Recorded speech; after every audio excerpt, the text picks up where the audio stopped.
Muy buenas, les habla el ingeniero Manuel Guía de Guía Ingeniería. Hoy vamos a continuar con la quinta clase de la primera jornada de la segunda especialización en el desarrollo de proyectos estructurales. En clases anteriores hemos estado trabajando todo lo que es la parte administrativa de cómo planteamos nosotros en la empresa la gestión de las ofertas de trabajo. Hoy vamos a continuar con un breve resumen de ese mismo índole, y posteriormente vamos a estar trabajando, vamos a ver una conferencia que estuvimos trabajando nosotros de parte de Sismo Resistencia sobre algunos puntos que debemos tener claros al momento de diseñar.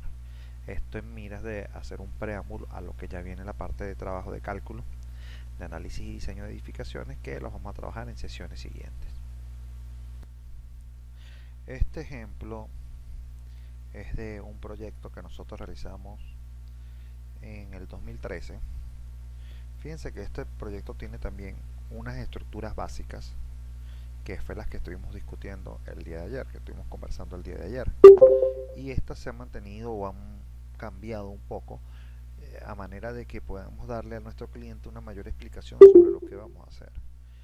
De todas formas, la estructura de la oferta, que es parte de una de las actividades que ustedes van a hacer, yo les voy a enviar un correo con una arquitectura, y la idea es que ustedes, siguiendo lo que hemos visto, me hagan una oferta acerca de ese proyecto, a manera de que piensen de que yo soy su cliente, y yo les voy a dar algunas características del proyecto para que ustedes puedan hacer la oferta. Fíjense acá, lo primero que debemos notar de esta oferta es que esta debe tener una fecha. Fíjense, allí indica 21 de julio del 2013. Eso es para nosotros saber en qué momento dimos la oferta. La otra cosa es el nombre del proyecto. Fíjense que acá ya nosotros hemos dado un nombre al proyecto. Posiblemente la arquitectura no lo tiene, pero nosotros se lo vamos a dar. Segundo punto: proyecto galpón para depósitos, oficinas y cavas industriales. Fíjense que ya el nombre nos está indicando dónde va a ser la función que va a tener la estructura que vamos a hacer. Entonces, fíjense, se describe a qué corresponde este documento. Fíjense, esto es una memoria descriptiva del proyecto y un presupuesto, una oferta técnica económica, también conocida. Hacemos un punto de presentación. El proyecto del galpón para depósitos, oficinas y cavas industriales. Fíjense que ya se está dando una categoría de acuerdo al uso de la edificación. Eso es muy importante al momento de nosotros ofrecer nuestra oferta. Nosotros tenemos que saber cuál es la función que va a tener esa edificación, porque en base a eso vamos a saber cuáles son los estudios que debemos hacer como mínimo para la tipología que vamos a generar.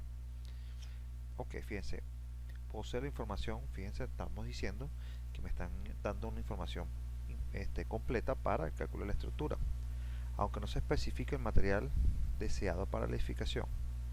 Este no es una limitante, ya que puede establecerse según lo deseado por el cliente. En este caso, era una oferta en la que el cliente después, posteriormente, todavía no sabía que lo iba a hacer, y entonces nosotros hacemos un estimado dependiendo de lo que él vaya a decidir, si es concreto en hacer, nosotros podemos hacer esto. El proyecto abarca, fíjense que cuando ya hablo ya del proyecto abarca, ¿qué le estoy dando? ¿Qué es lo que voy a decir yo aquí en lo que abarca el proyecto? ¿Alguna sugerencia? Ya yo aquí estaría delimitando los alcances de mi trabajo. Alcances. ¿Qué son los alcances? Bueno, vamos a agregar memoria de cálculo estructural con sus debidos planos, cómputos métricos de la estructura, solamente acero de refuerzo, concreto y acero estructural. Esas son una de las cosas que tanto damos. Fíjense que son tres cosas básicas las que estamos dando. Ahora, en unos puntos más adelante, fíjense que cuando habla y dice cálculo estructural, vamos a ver qué abarca en el cálculo estructural. Vamos a ver aquí. ventana. Cuando hablamos del correspondiente cálculo estructural, fíjate, en este caso nosotros explicamos el procedimiento de cálculo. El procedimiento de cálculo estructural, es decir, el conjunto de pasos para lograr conocer la cantidad de acero estructural a colocar dentro de la estructura para absorber los esfuerzos de tracción y compresión demandados, proporcionado para los análisis estáticos y dinámicos del tipo modal y espectral realizado en el momento del cálculo. Se realizó con el programa ETAPS 9.5. Fíjense que esto ya normalmente ya no lo hacemos, anteriormente lo hacíamos un poco. Explicamos cuál era el trabajo que se iba a hacer.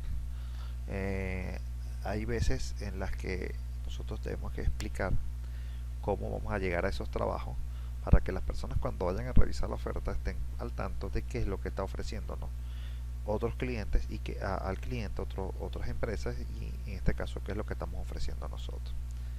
Ahora fíjense que dentro del cálculo estructural hay unos puntos que es la estructuración. Ahí explicamos que vamos a hacer lo que vamos a estar haciendo está netamente constituido por pórticos, es algo que normalmente allí. Y el dimensionamiento, nosotros decimos que esto está acorde a la normativa. Fíjense que ya nosotros podemos decir qué norma es la que vamos a utilizar para este proyecto. Vamos a ver acá. Fíjense algo. Vamos a conversar en la parte de la estructuración en qué puntos, fíjense, debemos especificar también qué normas vamos a utilizar. En el caso de este proyecto, dijimos que íbamos a utilizar las normas de acciones mínimas, además de cumplir con la normativa sismorresistente del país. Estructura sismorresistente, esta norma Coverin y esta otra norma Coverin. En algunos casos tenemos que especificar cuáles normas vamos a utilizar. Sobre todo cuando vayamos a hacer proyectos al exterior, debemos dar, vamos a decir, cierta explicación sobre los puntos que vamos a tomar y ajustarse a qué país. Fíjense, las cargas van a ser las mínimas exigidas por la norma. ¿De acuerdo a quién? Al uso. Mínimas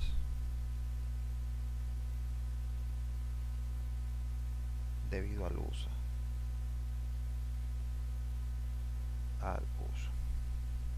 ¿No?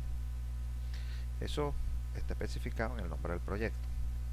El cálculo estructural, fíjense que el cálculo estructural me dice, yo le digo que lo voy a realizar con el software comercial de 9.5 y además este software trabaja con las correspondientes normas A6318, ASC con Covenin. Las acciones mínimas no las trabaja el software, pero las voy a trabajar yo de manera independiente. En la casa de Venezuela nosotros utilizamos para la parte de acero, que es este proyecto, está la norma vamos a ver, 1618.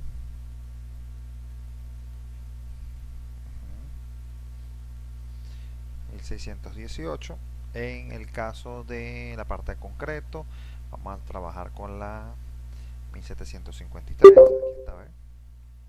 Proyecto de construcción, porque es una estructura que va a llevar parte de concreto y parte de acero, va a llevar ambas cosas. La parte de las especificaciones del presupuesto, fíjense cómo estamos hablando de qué es lo que vamos a entregar. Se hará entrega de 2 juegos de planos y memorias de cálculos necesarios para ser ejecutados en el momento del contratante así lo decida. El presupuesto contempla la entrega de planos de ejecución de obra con su debido detallado, además de los cómputos métricos incluidos en los planos. Eso es algo que es típico de nosotros en la empresa, de acuerdo a las herramientas, vamos a decir, debido a las herramientas que nosotros utilizamos, acostumbramos a entregar los cómputos métricos ya dentro del plano, de manera que la persona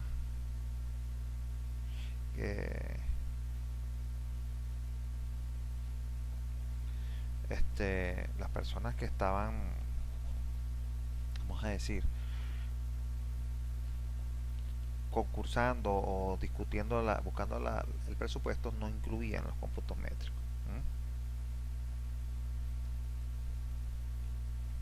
Fíjense, acá estoy haciendo una acotación sobre que voy a entregar también en forma digital las tablas y muchos otros datos, ¿ven? La memoria de cálculo, de manera que estas personas tengan un sustento en digital por si quieren reimprimir algún tipo de plano, alguna cosa adicional. Para ese tiempo se estimaba que el proyecto de 940 metros cuadrados, fíjense que estoy especificando el área estimada, con un costo general de 20.000 bolívares sin incluir el impuesto al valor agregado. Este precio se mantendría sin variación al menos que el contratante haga variaciones significativas en el documento, y se pide y se estima un tiempo de ejecución de 4 semanas, y se inicia con la cancelación del 50% del anticipo. Fíjense que aquí la recomendación es siempre hacer un cuadro.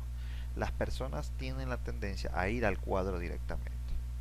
470 metros cuadrados, fíjense que especifico el nombre del proyecto, el uso, el número de plantas son 2, 940 metros cuadrados a 20 bolívares el metro cuadrado. Aquí están los precios, más o menos. Bueno, aquí hay un error, aquí este archivo está con un error, porque esto que está acá aquí debería ser 20.000.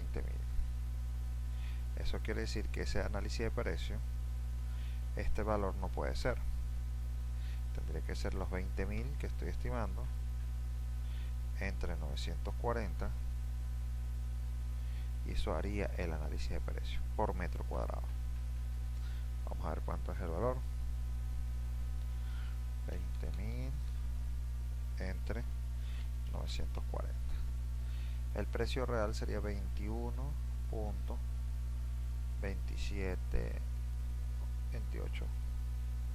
En este caso son bolívares por metro cuadrado.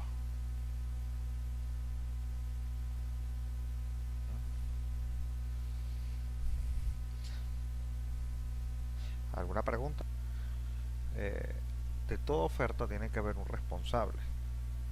En este caso, fíjense que estoy yo plenamente identificado con mi número de identidad y el número calificado del colegio de aquí de Venezuela, el Colegio de Ingenieros de Venezuela, el código. Es importante que ustedes siempre tengan identificada cada hoja de la oferta. En este caso ya no acostumbraba a foliarlas, ahora en adelante sí la folio 3 de 2, 2 de 3 y así consecutivamente, para saber que hay una cantidad de hojas en mi propia oferta y no se vaya a confundir con alguna otra, pues, o vaya a perderse alguna hoja en el camino o a sustituirse.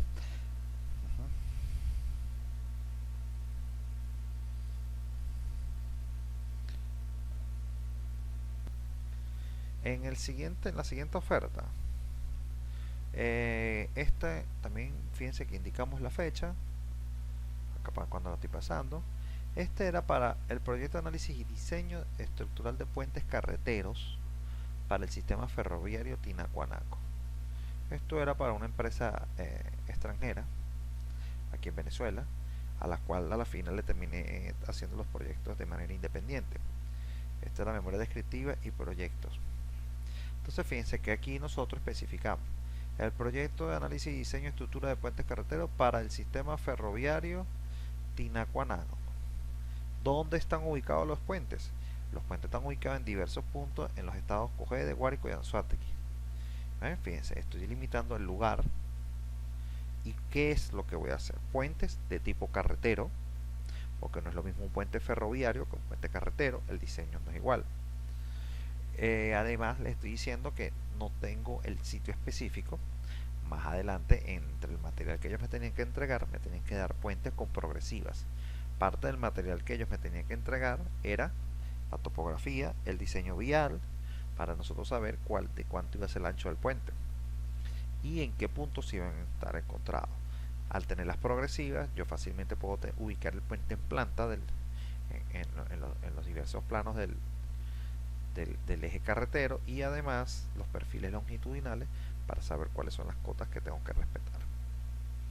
Fíjense, es necesario disponer de la información necesaria. Fíjense, topografía, estudios de suelos y perforaciones. Es esencial, fíjense que por aquí se lo pongo, es necesario disponer de esa información. Se expresan además que los mismos poseen ya características predimensionadas que se debe considerar en los cálculos, siempre y cuando estas cumplan con los requisitos de estabilidad y seguridad. Y en estos están construidos por elementos concretos y vigas pretensadas. ¿Qué es lo que ocurría en estos proyectos? Estos proyectos de ferroviarios ya venían de China. Esto era una empresa china la que estaba haciendo el proyecto y ellos ya tenían un predimensionado de las edificaciones. Entonces, ¿qué pasa? Cuando llegan aquí en Venezuela no les aprueban las ejecuciones hasta que no sean verificados por un ingeniero venezolano que apruebe si eso está bien o está mal. ¿Qué pasa con los planos de los chinos? Los planos de los chinos, a diferencia de nosotros aquí en Venezuela, y sé que en Perú también es así, no conozco en Haití, pero los planos tienen que llevar el detallado de acero. Se debe especificar cuáles son los solapes, los empalmes, lo que nosotros aquí conocemos como el despiece. Ellos no manejan eso. Ellos no incluyen despieces en sus planos, simplemente indican en la barra el tipo de barra que van a poner allí, la cabilla, y el ingeniero en campo es quien realiza la disposición de acero como debe estar allí.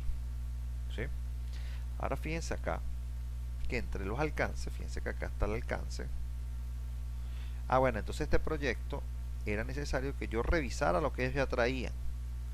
Entonces yo partía de lo que ellos tenían ya diseñado y de ahí para adelante yo verificaba si eso cumplía o no cumplía con la norma aquí en Venezuela. Ahora, el proyecto abarca memoria descriptiva, fíjese, donde se expresarán las características geométricas, o sea, de uso, ubicación y diversas características que permitirán estar al tanto de la estructura. Fíjense, una memoria descriptiva, una memoria de cálculo estructural, contiene todos los elementos considerados para el análisis y diseño de puentes, sustentados con tablas, imágenes y modelos matemáticos, con sus debidos planos, implantación, perfil longitudinal, despieces y detalles, además de los cómputos métricos de la estructura. 1, 2, 3, 4 puntos era mi alcance.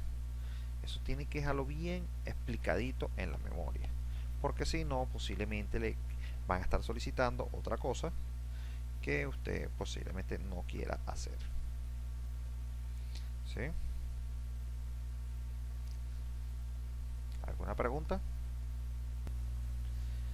La parte del cálculo era esencial porque había que explicarles cómo lo íbamos a hacer. Sobre todo el programa que íbamos a utilizar, el SAP Bridge. Esta empresa, ellos en China usan un software especial para ellos. Ellos no usan el SAP. La gran mayoría no usa SAP, usan software adaptados a sus normas chinas, generado por chinos, creado para ellos. Por eso que era importante que se le explicara cuál era el software y qué era lo que íbamos a buscar a calcular con este software. ¿Ve? Por eso le teníamos que decir qué era lo que íbamos a hacer con ese software, qué es lo que hace ese software. Después viene una parte de estructuración.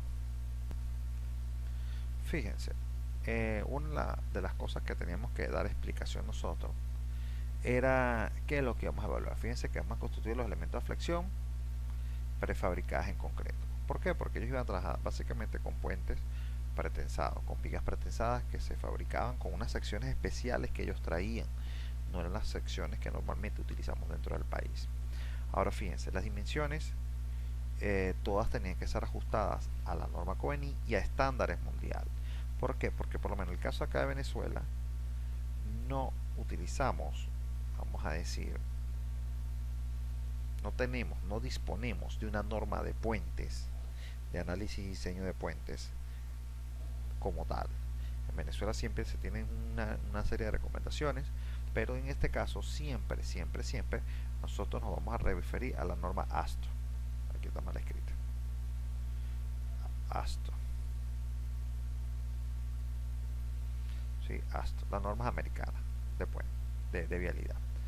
Esas normas, que son, vamos a decir, estándares a nivel mundial, nosotros las juntamos con la norma, adaptamos a la norma 1756, la parte sismo resistente, y algunas de las acciones mínimas dependiendo del proyecto. ¿Ven? Aquí dice edificaciones, pero considera las edificaciones y estructuras como tal, en un solo grupo. Eso había que explicárselos a él. Ok, fíjense.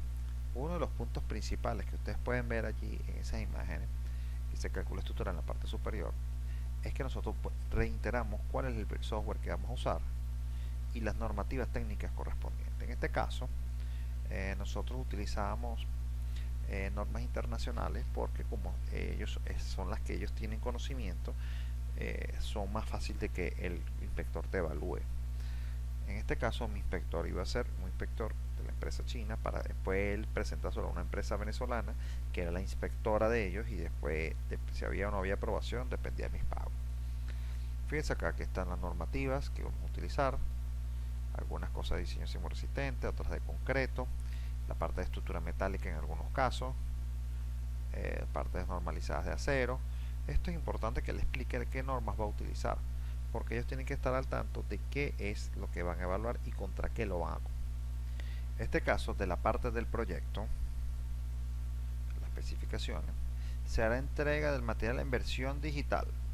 De una vez, este presupuesto no, grandísimo, no, en mayúscula, no contempla gastos por ploteos e impresiones en ningún tipo de producto generado para este proyecto. No imprimo nada, no estoy inconsiderando nada, pero se compromete a ensamblar y firmar el mismo en el momento que se materialice en el momento en que el contratista así lo decía. ¿Qué quiero decir? Que yo envío todo digital, ellos imprimen, plotean, y yo después me estoy comprometiendo a que después yo iré a firmarlo. Tengo que firmarlo, tienen que estar validados por mí. Ajá. Además, dice aquí, el presupuesto contempla la entrega de los planos de ejecución de obra. Son los planos que ellos necesitan aprobación, con su debido detallado, que era lo que ellos no tenían. Además, los cómputos métricos incluidos en plano. ¿Por qué? Para la inspección. Que la inspección fuera fácil de hacerse. En ese momento eran unos 70.000 metros cuadrados de puentes, que era lo que, vamos a decir, contemplaba la serie de puentes que íbamos a calcular, porque no era uno, ni dos, ni tres, eran bastantes. Un número bastante loco de puentes, porque era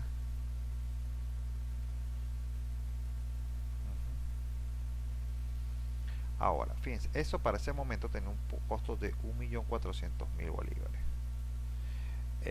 Sin incluir el impuesto al valor agregado, este precio se mantendría sin variaciones, al menos que el ente contratante haga modificaciones significativas en el proyecto.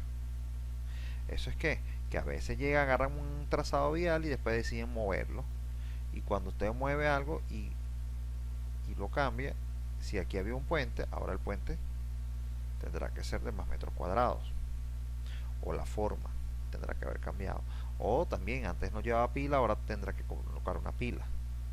Esas son cosas que son significativas, eso dependiendo de lo que vayan a hacer.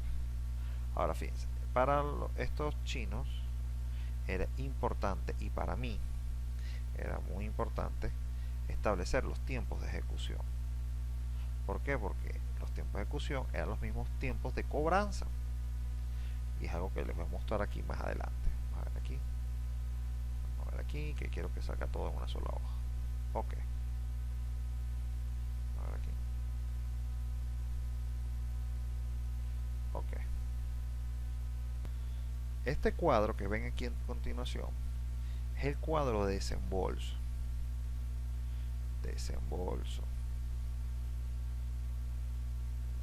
¿Por qué? Porque a mí me interesa decirle, aclararles en mi oferta cómo quiero cobrar y cómo voy a cobrar. Supongo que voy a tener un anticipo, de este caso del 30%, y voy a generar tres tipos de evaluación. Una evaluación número 1, una evaluación número 2 y una evaluación final. Y fíjense que cada uno es del 30 y 30%, y dejo amarrado un 10% final. ¿Ven? Entonces, fíjense que lo importante es que yo estipule dónde está cada una de las evaluaciones, qué es lo que voy a entregar en cada evaluación. Fíjense, el caso del anticipo 30%. Punto 1. Cancelado para iniciar los trabajos. los mismos deben ser coordinados con el personal de CREC, que era la empresa, para de esta manera conocer cuáles son los puentes prioritarios. ¿Qué pasa? Como ellos estaban en una emergencia que tenían que hacer los cálculos rápidamente, ellos me iban a decir cuáles eran los que necesitaban de manera mucho más rápida para que la ejecución sea clara. Y yo de esa manera coordinar mi equipo de trabajo para darle respuesta a esos puentes de manera mucho más rápida. Pero lo que sí es que cancelado para iniciar los trabajos, sin anticipo no se inicia el trabajo. Eso es algo que tenemos que tener muy claros. Y ellos lo tenían claro. Fíjense, después empieza la evaluación número 1. La misma contempla entregas a la empresa de proyectos completos de puentes que forman a su vez subproyectos del sistema ferroviario, por lo que para el pago del mismo se consideran los metros cuadrados del mismo. ¿Qué estamos hablando? Que en la primera evaluación del gran número de puentes que se iba a hacer, yo tenía que entregar una cantidad, que eso lo conversábamos con ellos, de cuáles eran los puentes que yo iba a entregar. Como ellos tenían algunas prioridades, yo me iba a decir, mira, son 3, 4 los puentes que tenemos más prioritarios, y esos son los puentes que nosotros íbamos a entregar en ese momento.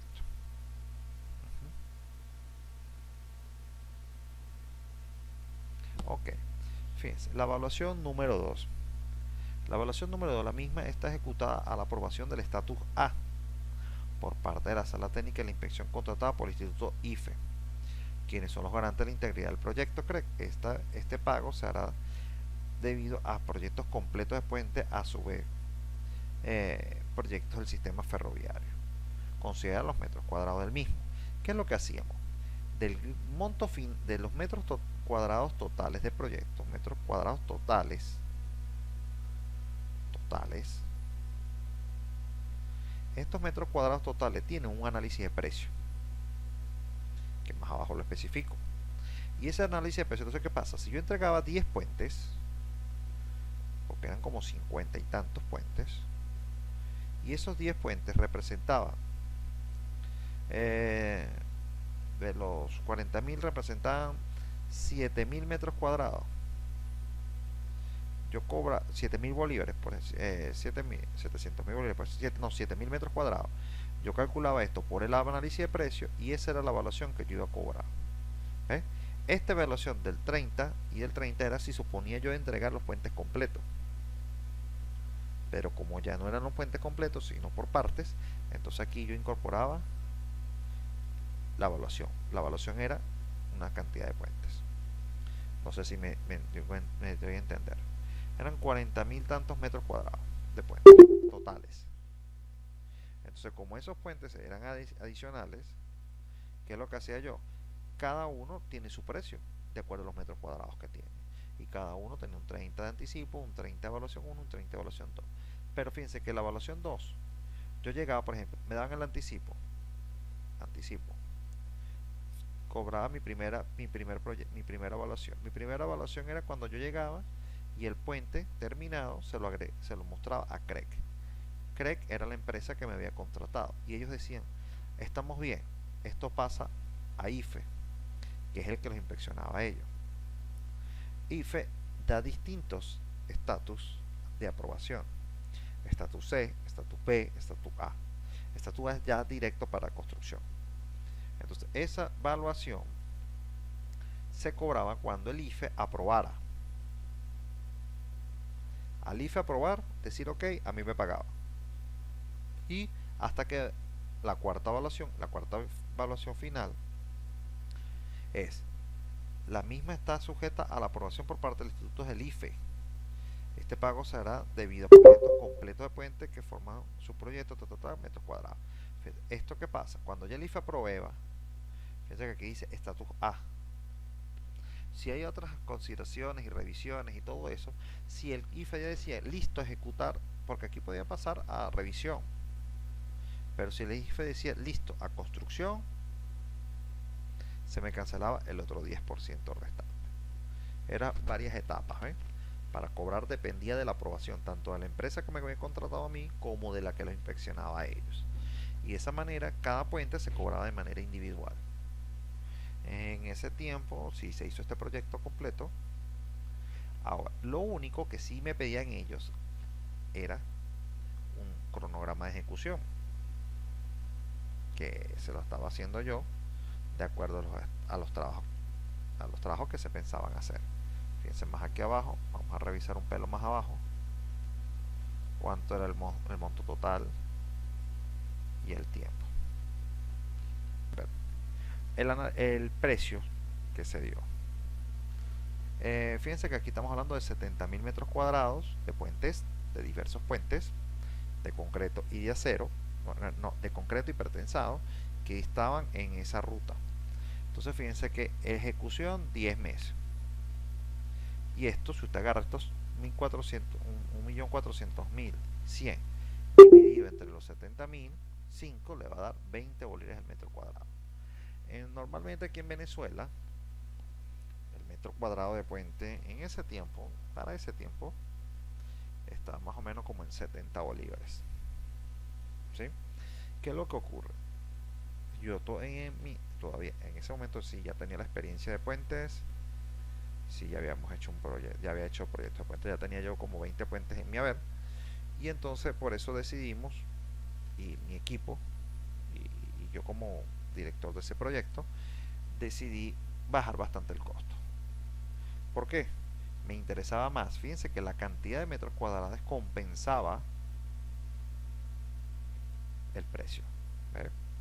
Entonces, como era gran cantidad de puentes, vamos a hacer un precio mucho más racional. Igual íbamos a trabajar los mismos 10 meses.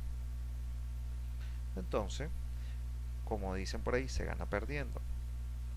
No era que perdimos mucho, tampoco fue que salimos perdiendo en el proyecto. Pero otras personas me decían, bueno, pero es que ese proyecto puede costar hasta 10 millones de bolívares. Se lo estás poniendo muy barato a esos chinos, que no sé qué más, y aquel procedimiento, ¿no? Aquel gran problema, aquella discusión. El problema fue que yo le dije a la final, bueno, ven, fíjate, si hubiese puesto a cobrar 10 millones de bolívares, no cobro nada. No hago nada. Y lo importante de esto es que todo el mundo esté trabajando. Sea poco, bueno, en este caso no poco, se gana. Siempre hay que cobrar lo correspondiente y lo debido a eso. ¿Sí? Entonces fíjense que es importante. Claro, evidentemente estos análisis de costos para mí eran prácticamente casi todos en personal, porque cuando yo hacía mi cuadro yo no iba a plotear, pero sí tenía que ir algunas veces a sitio, pero tenían que estar incluidos esos gastos. Iban a hacer muchos puentes y por lo tanto íbamos a utilizar muchas computadoras. ¿Por qué? Porque las implantaciones, los perfiles longitudinales y los planos no se podían hacer iguales, porque eran, a pesar de que pudiesen tener la misma luz al puente, tenían diferentes pendientes. Entonces eso había que adaptarlo. Después que se tenía el cálculo, por ejemplo, de un puente de 20 metros, usted puede tener el cálculo de un puente de 20 metros, pero 20 metros puede ser que sea así en plano, o puede ser así con alguna pendiente, o puede ser así con otro pendiente. ¿Eh? Pero ¿qué es lo que ocurre? No tienen despieces iguales, no tienen. Entonces a la final en el cálculo iba a ser muy fácil corregirlo, porque con el bridge usted puede modificar y adaptar bastante bien un proyecto para distintos puntos. Al yo hacer mi proyecto, por ejemplo, mi puente de 20 metros, pues yo podía hacer mi proyecto de 20 metros con una pendiente positiva, con una pendiente negativa, adaptándome a las cotas, pero el problema va a ser el plano a producir. Entonces fíjense que aquí el problema de este proyecto era el plano a producir. Eran muchos planos, fueron muchos planos, porque estaba alrededor de más o menos como entre 10 a 12 planos por cada puente. Había algunos que tenían menos, que tenían 8 por el tamaño, pero había unos que sí tenían mucho más planos, pero en promedio era más o menos entre 10 y 12 planos. Entonces eran 10 de 12 planos multiplicados por 50. Cada puente tenía una progresiva diferente, tenía una implantación diferente, y entonces eso había que adaptarlo y corregirlo. En ese tipo de proyectos, fíjense, evidentemente necesité muchos ingenieros civiles, en este caso, porque yo generaba los proyectos, los cálculos sí los hice de todo yo, todos los puentes los calculé yo, los modelos y las descripciones. Entonces ellos lo que estaban era haciéndome los planos correspondientes para cada despiece y cada proyecto. ¿Sí? También hubo unos arquitectos que me ayudaron en las plantas, porque es el equipo de trabajo. Dentro de mi equipo de trabajo hay arquitectos que trabajan en estructura, Claro, evidentemente ellos hacen lo que uno le está diciendo, pero son personas que ya saben cómo se maneja el plano de estructura, saben qué datos tienen que llevar y colaboran en el proyecto. Y de esa manera siempre tenemos trabajo hasta para el arquitecto que va a trabajar para nosotros. O sea, que va a estar en la empresa. Eso es lo que digo. Nosotros tenemos que adaptarnos a que no podemos decir que hacemos un trabajo en específico, sino que también en algún momento, por lo menos en el caso de mi arquitecto decía, no, pero que ustedes que creen ustedes que ustedes mientras estén trabajando ustedes 10 meses yo voy a estar haciendo que nada. No, yo quiero aprender. Entonces ella era la que hacía las implantaciones de los puentes. Como ya era un plano de vialidad, ya el plano de vialidad existía. Entonces, ¿qué pasa? Cada vez que ella veía, aquí mira, aquí está la implantación del puente, el puente lleva estas aletas y esto aquí, y entonces ella ajustaba, ponía las cuadrículas, los planos, hacía los perfiles longitudinales, ya estaban hechos, lo que hacía era adaptar los planos para cada puente. Eso es un trabajo que, de verdad, es bastante fastidioso, y si usted consigue a alguien que lo haga, perfecto. Y de esa manera usted podrá sacar un proyecto en 10 meses. Fíjense que era un trabajo que no fue que no duró tiempo, sí llevó bastante tiempo por la cantidad de puentes. Este, esto, esta empresa me exigía a mí, entre otras cosas me exigió la lista de personas que iban a trabajar conmigo, ya eso ustedes ven cómo yo lo hice, pero también me solicitaba un cronograma de ejecución del proyecto. ¿Ven? Entonces acá se los voy a mostrar, más o menos. Esta empresa tenía de emergencia unos planos que estaban, unos puentes que estaban en las progresivas 286 con 693. Fíjense que después ya cuando trabajamos las carreteras debe especificarse la progresiva, ¿ves? 187. En este caso eran dos puentes que eran las urgencias. Dos puentes urgentes que necesitaban ellos que se calcularan. Entonces fíjense que entre el 25 y el 28 del mes de febrero del 2014 yo tenía que hacer una revisión de los documentos que ellos entregaban. ¿Sí?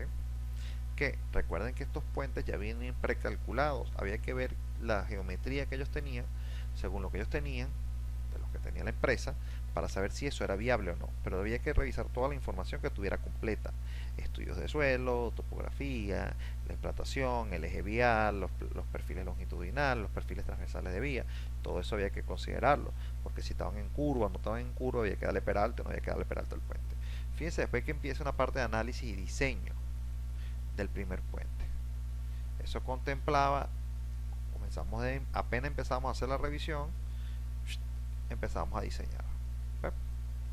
Análisis y diseño de del otro puente. Ya yo estimaba que después, cuando ya era bastante avanzado ya yo había pasado la fase de cálculo, ya estaban haciéndose los planos, yo comenzaba a hacer el otro cálculo. 4 cálculos, dos cálculos. Estamos hablando ya de semanas. ¿Ve? Ahora fíjense que después empezaba la generación de planos del primer puente. Fíjense que es un trabajo que se va haciendo en paralelo. Acá se está diseñando, y cuando ya se está en la última parte de diseño, fíjense que ya se empezaron a hacer los primeros planos de ese mismo puente. ¿Cuáles planos se están haciendo? Los de implantación, los de geometría, los perfiles longitudinales, que no necesitan todavía detallado. Cuando ya yo termino mi cálculo, que termina aquí, ahora sí comienza la parte de planos de detalles, que es a partir de acá. ¿Ven?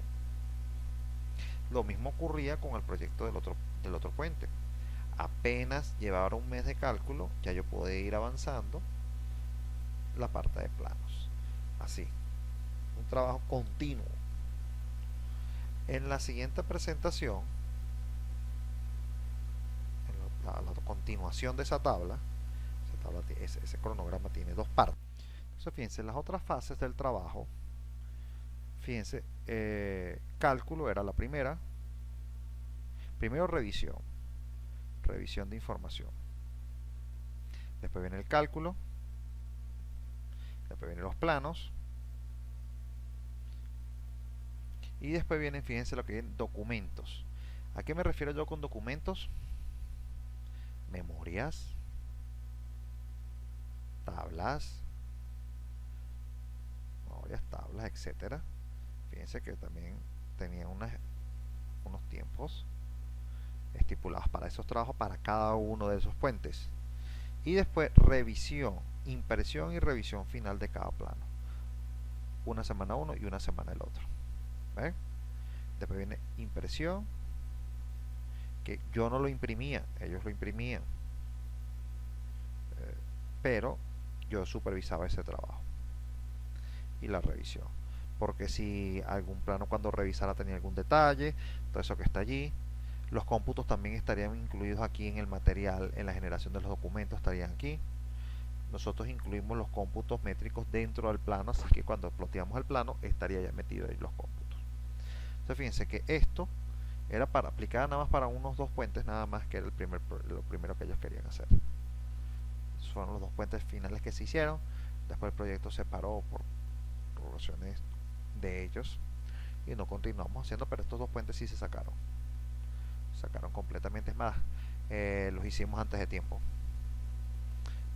No solamente cumplimos con el cronograma de ejecución, sino que lo logramos reducir, creo que prácticamente fue en 2 semanas de lo que está ya pensado, pues. Y fueron aprobados en revisión 1 de una vez. El IFE no hizo ninguna objeción y todo se cobró perfectamente. Este último ejemplo que voy a dar es de un centro comercial, donde fíjense que tenemos la fecha. Este caso era a nivel personal, era una oferta económica y bien dirigida a una empresa. Su gerente y su dueño, un buen cliente mío. Adicionalmente dice, fíjense, proyecto del Centro Comercial Solar de la Castellana en San Cristóbal, Estado Táchira. Estamos explicando cuál es el proyecto, cuál es el uso del proyecto y dónde está ubicado. Eso tiene que especificarse. Se considera un área aproximada de esto. Esto es basado en la arquitectura que se me pasó. Está dividida en dos módulos, 5 niveles, y expliquen si es un semisótano, planta baja, 3 pisos superiores, además de incluir una estructura secundaria, un galpón que ellos querían hacer en otra dirección, que también está incluida allí. Entonces, el total era al final 5.629 metros cuadrados. Eso es algo que proyecto, realmente uno de los proyectos pequeños. Entonces, vamos a ir más abajo. Fíjense, ya este cliente, como un cliente que ya conocemos, que le hemos hecho varios trabajos.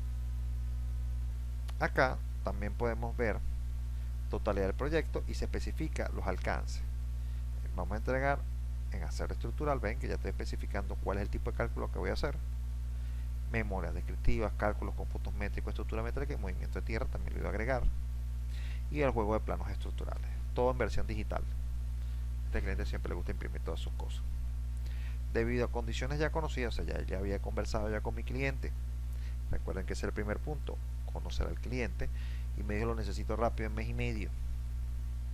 Se hizo en mes y medio. A partir del momento en que concrete el acuerdo, se pagará en forma parcial. Esto cuando es con tiempo muy completo, esos son 50 para iniciar y 50 al entregar. No va a dar chance que usted no termine de montar una evaluación cuando ya terminó el proyecto. Esos son siempre, normalmente son dos pagos, un pago 1 y un pago 2. Siempre es así, por lo menos en mi caso. Vamos más adelante.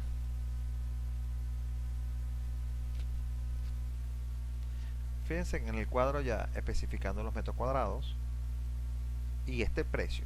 ¿Qué pasa? Yo no calculo el análisis de precio unitario. Primero calculo el costo total.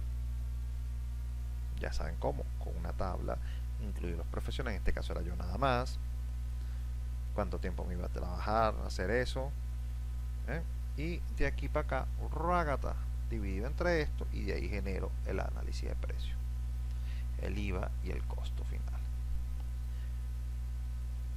Aquí me dice si son largos los periodos, como sugiere la evaluación. Los periodos, cuando son tiempos de ejecución largos, usted tiene que tratar de cobrar evaluaciones entre un mes y 2 meses. Normalmente eso es el costo que tú deberías estar haciendo. Por ejemplo, que cada 2 meses estuvieras cobrando para que no pierdas el flujo de caja. Entonces, ¿qué pasa? ¿Cómo haces tú para cobrar cada 2 meses? Tienes que ajustar el equipo de trabajo para que haya entregas cada 2 meses. Por ejemplo, si vas a hacer un trabajo en el caso de los puentes, por ejemplo, se calcula, ya se hizo un cálculo, pero cálculo sin plano no es nada. O sea, eso tiene que ser completo. No puedes entregar un cálculo, no, hice el cálculo, aquí está el modelo, y después los planos no sabemos hacer eso. Después que se te entreguen los planos, ahora, ¿Qué pasa? Usted puede dar por cumplida una tarea cuando hizo el cálculo e hizo los planos e hizo la memoria. ¿Qué es eso? Una entrega completa. Su memoria con sus planos y su cálculo completo. Eso es una entrega. ¿Qué podría ser una segunda entrega? Los análisis de precio, el presupuesto. ¿eh? Eso podría ser una segunda entrega. En el caso de proyectos múltiples, como por ejemplo el caso de un urbanismo, que lo discutimos el día de ayer, que también pueden ser, de acuerdo al tamaño, pueden ser espacios grandes, usted puede tomar evaluaciones de este tipo. Por ejemplo, representará una evaluación la presentación de planos de movimiento de tierra y parcelamiento y designación de espacios. ¿Qué quiere decir? Que si cuando usted haga el primer plano y ya diga dónde van a ir las calles, de qué ancho van a ir las calles, dónde van a estar ubicadas y dónde van a ir el lote de casas, ya eso representa para usted una evaluación. Entonces, ¿cuánto tiempo te puede llevar eso? Por más grande que pueda hacer eso fácilmente puede estar en un mes, cuando mucho, un mes. Después puede ser otra entrega, presentación de planos de proyecto de redes de cloaca y de agua potable. Eso puede representar otra evaluación, ¿ve? Porque es una tarea ya culminada. Ya usted calculó, diseñó, hizo los planos e entregó. Entonces, ¿qué pasa? Para que usted no tenga que esperar entregar todo el proyecto completo, usted puede ir entregando eso por fases. Porque recuerde que se puede estar haciendo la obra en fases. Entonces esos planos se van a ir utilizando. ¿Qué es otra entrega? Cuando usted llegue y diga, esta es la casa tipo que va a ir aquí. Eso es una entrega. Esa casa tipo tiene su plano de arquitectura, su plano de estructura, su plano de instalaciones, y eso sería una casa completica que va a ir en todo el lote de terreno. Eso sería otra evaluación. ¿Ven? Usted tiene que ver cómo va a ir desenvolviéndose el trabajo de manera que usted vaya cobrando a medida que vaya avanzando. Primer mes entregó los movimientos de tierra, el parcelamiento, las redes de cloaca, pero ¿y qué pasa mientras pasó el primer mes, segundo mes, tercer mes, cuarto mes? Ya el cuarto mes seguro ya el arquitecto tiene los planos de arquitectura terminados. Y ya hay gente trabajando en las estructuras y todo eso, y así que podría entregar el quinto mes, ya usted puede estar entregando la casa. Y así consecutivamente hasta que termine de entregar todo. Sí, más o menos y se iluminó cómo va a ir haciéndose el trabajo. Todo va a ir dependiendo del equipo de trabajo que tenga y de qué tan comprometido sea. En el caso que usted sea solo, usted va a saber cuánto tiempo se lleva haciendo cada cosa. Y cuando usted dijo, terminé esto, voy a ver cómo lo cobro. Esto, cómo lo cobro. Y lo estipula en la oferta. Fíjense que en la oferta habría que decir primera evaluación, segunda evaluación, tercera evaluación, para que usted sepa que va a ir cobrando y el cliente sepa que tiene que ir pagando. A medida que usted va entregando, él va pagando. Va entregando, va pagando. ¿Sí? Fíjense, en este caso, este proyecto anticipó 30%, una evaluación es parcial del 30%, y después el momento de entregar la parte física. En lo que yo llegaba a pagar, me pagaban el resto, otro 40%. Esto ya también ya se cobró, ya se hizo todo este trabajo. ¿Ven?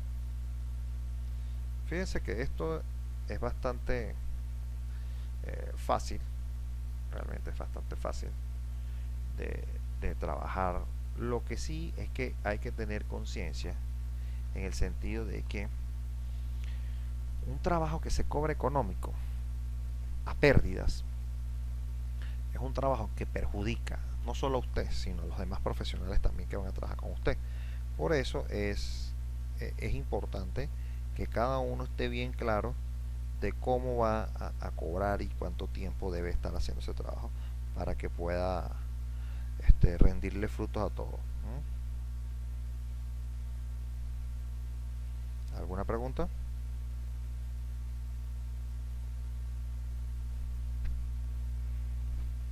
¿Todo bien? Para cerrar ya esta primera etapa de clases, quiero mostrarles una presentación que se hizo, una exposición que hice, conferencia, sobre la parte de dinámica, el efecto de la dinámica en estructuras. Vamos a ver algunos puntos. Fíjense, lo primero, bueno, esta es una parte introductoria, que explicar. Y estos son los tres factores, dos factores que privan en el diseño de edificaciones de manera dinámica. Los diseños arquitectónicos, las configuraciones estructurales que nos dan, los materiales que quiere que usemos, y eso hace que los diseños estructurales también estén adaptados a ciertas necesidades. Y de acuerdo a lo que estas dos personas, a lo que estas dos, vamos a decir, grandes rasgos, tanto los diseños estructurales como los diseños estructurales, va a generar un comportamiento ante determinadas acciones. En este caso, acciones dinámicas para el edificio. Eso es algo que vamos a evaluar bastante bien, de una manera bastante completa en clases sucesivas. Fíjense, en la parte de introducción, bueno, fíjense, vamos a hablar un poco sobre los orígenes de la actividad sísmica. Eso, como repito, eso son cosas que ya conocemos, la tectónica de placa, el comportamiento de los suelos y algo esencial para la dinámica, los periodos de vibración. Eso es algo que para nosotros en la parte de dinámica estructural es esencial. Tanto los periodos de vibración natural de la estructura como los periodos de vibración que genera el ambiente. No solamente la parte sísmica, sino también la parte de vientos. Hay un caso muy famoso que es el del puente Tacoma, que el puente lo tumbó el viento, más no lo tumbó un sismo. Aun cuando los vientos de diseño eran superiores a los que sufrió en ese instante. Ok. La siguiente presentación no es más que una ilustración de la tectónica de placas, de cómo está distribuida tanto las dorsales como las zonas de subducción del planeta, donde realmente vamos a quedar bastante marcados donde tenemos la mayor actividad sísmica. Para nosotros es esencial tener la conciencia de que vivimos en zonas que son altamente sísmicas. En Venezuela tenemos una convergencia de placa bastante activa. Estamos hablando de la falla de Boconó, la falla de San Sebastián y la falla de, bueno, aquí estamos la siguiente, Boconó, San Sebastián y se me fue el nombre, y el Pilar. Son tres fallas: Boconó, el Pilar y San Sebastián. Son fallas de tipo transcurrente, son bastante activas, generan otra serie de fallas alrededor de ellas, y de verdad que hay que estar muy consciente de esa situación en el mapa de Venezuela. Para Venezuela, exactamente. Los otros países, cada país hasta está consciente de esa situación de sismicidad de manera individual, y eso es lo que ha hecho que se generen mapas de zonificación sísmica. Cada país debe tener su mapa de zonificación sísmica porque cada zona puede tener distintos grados de riesgo, diferentes puntos de vulnerabilidad que tenga, no solamente de la parte, vamos a decir, estructural geológica, sino también del punto de vista estructural civil, donde tenemos viviendas con mayor deficiencia, etcétera, etcétera, etcétera, ¿no? Eso es algo que es bastante común. Entonces, en Venezuela, el grupo Funvisis, el instituto, ha generado desde hace mucho tiempo, ha tratado de delimitar, en el caso venezolano, cuáles son las zonas más propensas de acuerdo a la actividad sísmica. Ahora, en el mapa de zonificación sísmica venezolano, el mapa sísmico venezolano, se han delimitado 7 zonas. Bueno, realmente son 8 zonas, incluyendo la zona 0, donde tenemos aceleraciones desde 0G hasta 0,40G. Son niveles de aceleración esperados en el suelo. ¿Ven? Lo que sí tenemos que tener en cuenta es que hay un factor, que es el factor, no solamente el factor estructura geológica, estamos hablando de las fallas. Falla de Boconó, que estaría pasando por esta zona, la falla de San Sebastián, que estaría pasando por esta zona, y la falla del Pilar, que estaría enlazándose con esta zona. ¿eh? Falla de Boconó, como explica aquí, falla de San Sebastián y por aquí la falla del Pilar, ¿eh? Que es una de las más activas y la que genera las mayores aceleraciones a nivel del estado Anzoátegui y Sucre. Fíjense, esto que está acá, bueno, las personas que están en el exterior van a conocer un poco más de Venezuela. No tengo mapas específicos de sus países, pero sé, por lo menos en el caso de Perú, sé que está delimitado y tiene su mapa de zonificación sísmica. Y Haití, no sé si debe tener también su mapa de zonificación sísmica. O sea, todo esto son estudios que deben estar presentes, sobre los cuales nosotros nos apoyamos. Ahora, Cariaco es justamente por aquí. Por aquí está. Cariaco está prácticamente sobre la falla del Pilar y por eso es que es bastante susceptible a daños. Entonces, fíjense, la estructura geológica es un factor fundamental en la delimitación de la zona sísmica. Por eso nosotros podemos apoyarnos con mapas geológicos. La otra cosa que tenemos es que los suelos son muy diferentes. Por ejemplo, fíjense que esta zona que está aquí, suelo amarillo, que es donde estamos ubicados nosotros, bueno, por lo menos estoy ubicado yo por acá, la región de los Andes venezolanos, es zona sísmica 5. Pero la zona sísmica 5 está también presente en la parte central. Y presentamos los mismos niveles de aceleración según este mapa de zonificación. Pero los suelos son totalmente distintos. ¿Ves? Entonces hay un papel importante que juega los suelos, sobre todo los suelos blandos, en amplificar las aceleraciones del terreno. Y eso vamos a ver que es, vamos a decir, esencial para la parte de dinámica estructural. Entender que un suelo blando, en vez de mitigar las acciones sísmicas que vienen desde el epicentro, lo que puede hacer es amplificar ese efecto y producir mucho más daño, a pesar de que el sismo haya sido de pequeña magnitud. Fíjense que es algo muy importante que conozcamos. La magnitud como tal, en escalas de Richter o en escala de Mercalli, son meramente referenciales. Son números que están tratando de cuantificar un efecto. Pero para nosotros, como ingenieros, nos interesan otros efectos.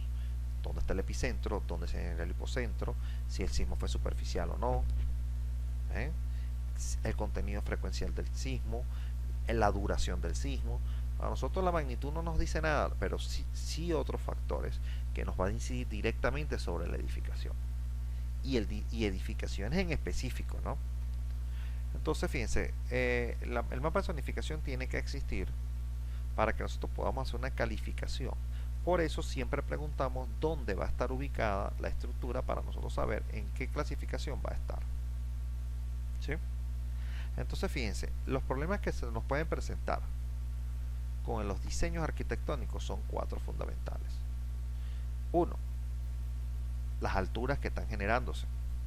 Mientras más grandes los quieran hacer ellos, mayores problemas en la parte dinámica vamos a tener, porque dependiendo de la forma que ellos le estén dando al edificio, nosotros tendremos que jugar con la rigidez, hacer el cuerpo más rígido, más flexible, y eso va a ser un problema en la hora del diseño. En la parte arquitectónica también generan formas asimétricas tanto en planta como en altura. Están sustentándose sobre prácticamente nada. La idea es dar la forma, que se vea bonito, después el ingeniero estructural se encargará de que eso no se caiga. Los materiales, ¿qué pasa? Normalmente te dicen el arquitecto, mira, lo quiero en concreto, lo quiero en estructura metálica, y eso hace que eso restringe el diseño y ocupan grandes espacios. Estos grandes espacios, estamos hablando de arquitectura, luces grandes dentro del proyecto, alturas muy grandes, lo que genera elementos esbeltos. Para eso es un problema para nosotros, ¿no? Ahora,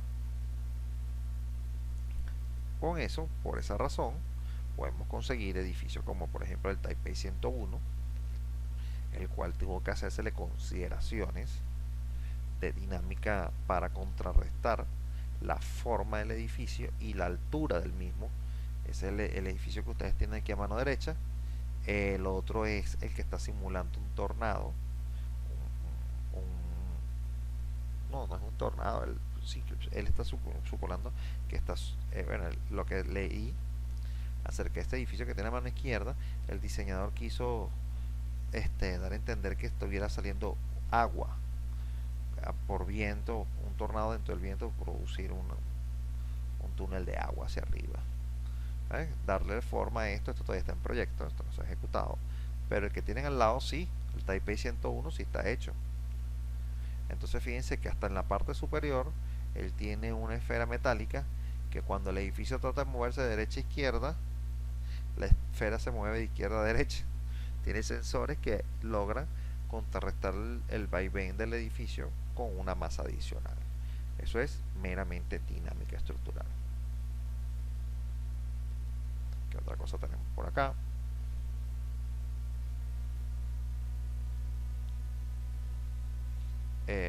Tenemos dos edificios que sí ya están construidos. Uno es en China y el otro es el Burj Khalifa.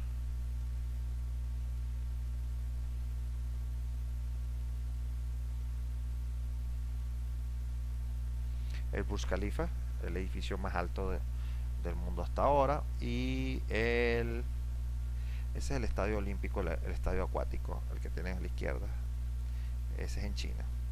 Fíjense que ocupan grandes espacios, grandes alturas. Esos siempre son nuestros grandes impedimentos a nivel de arquitectura. Acá vamos a ver más o menos otra de las figuras. Están utilizando formas diversas para dar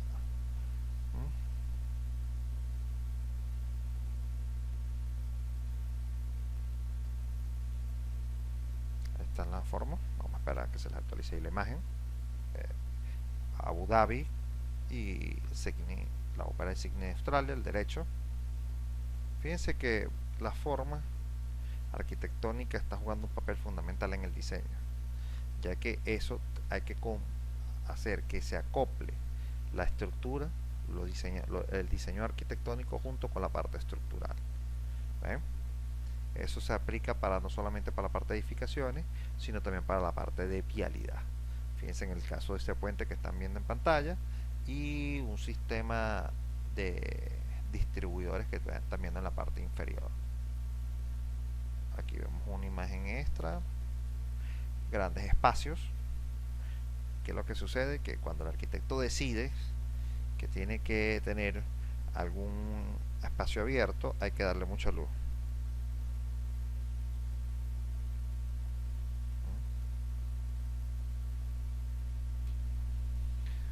¿Sí? Espacios abiertos.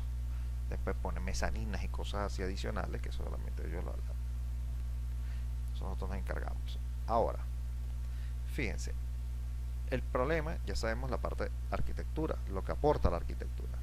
Después tenemos lo que se aporta a nivel estructural. Uno, tenemos cuatro problemas que realmente no son problemas, sino son cosas que tenemos que aprender a manejar. Uno, el peso y la masa de la estructural. Peso y masa. El peso y la masa normalmente lo estamos contrarrestando utilizando materiales de mayor resistencia, donde vamos a tener disminuciones de la masa del edificio en vista de que estamos utilizando materiales mucho más flexibles o estamos utilizando materiales mucho más ligeros. Recuerden que tenemos una ecuación que es fuerza igual a masa por aceleración. La aceleración, que puede ser una aceleración que venga del terreno o de un ambiente externo, es más difícil de regular, pero la masa sí podemos reducirla y bastante, ¿no? El otro elemento que nos va a hacer una piedra de tranca siempre es la rigidez en la edificación, y eso es meramente nuestro. Hay dos tipos de rigidez desde mi punto de vista. Una que es la que arroja la planta, que eso es meramente culpa del arquitecto.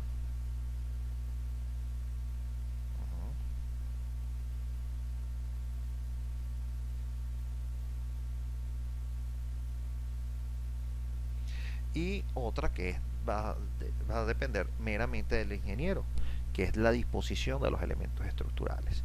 Eso lo vamos a ver bastante cuando vamos a ver los análisis modales, cómo influye eso. Ahora, las teorías de diseño influyen mucho en esto, en la masa.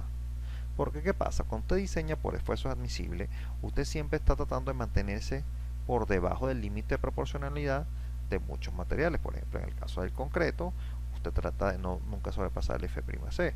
De todas formas, él tiene muy poca ductilidad.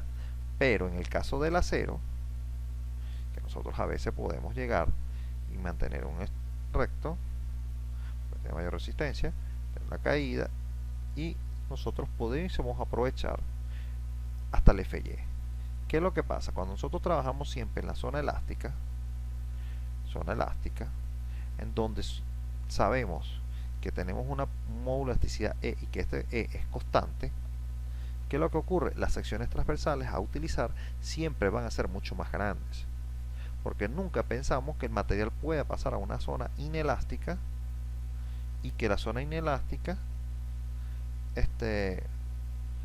esperar que las deformaciones que tengamos hasta antes de la ruptura puedan ser un factor o vamos a decir un laxo en el que se pueda ayudar a la estructura. Eso es lo que hablamos de esfuerzos admisibles, pero después empezamos con lo que conocemos como el RFD, factores de reducción y resistencia, etcétera, etcétera. Y entonces, ¿qué pasa? Todos esos estados límite tratan de decir, bueno, pero ¿por qué vamos a llevar a trabajar siempre en la zona elástica? Podemos trabajar en la zona inelástica. Ya sabemos que hay unos elementos que fracturan en determinados esfuerzos o aquellos que tienen mayor ductilidad, como por ejemplo el caso del acero. Y por eso nosotros nos hemos permitido que ese acero empiece a trabajar, empiece a fluir. ¿Y cómo hacemos eso? Reduciendo el tamaño de las secciones y dándole más trabajo al acero estructural. Eso es otra cosa que también vamos a ver más en detalle cuando vemos la parte de dinámica estructural. ¿Sí? Ahora, la parte de ductilidad versus rigidez.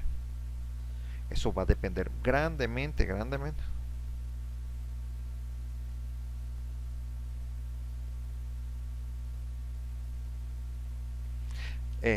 La ductilidad es la capacidad que va a tener la estructura de moverse, de flectarse, de desplazarse, y la rigidez es la contraria a ella, ¿no?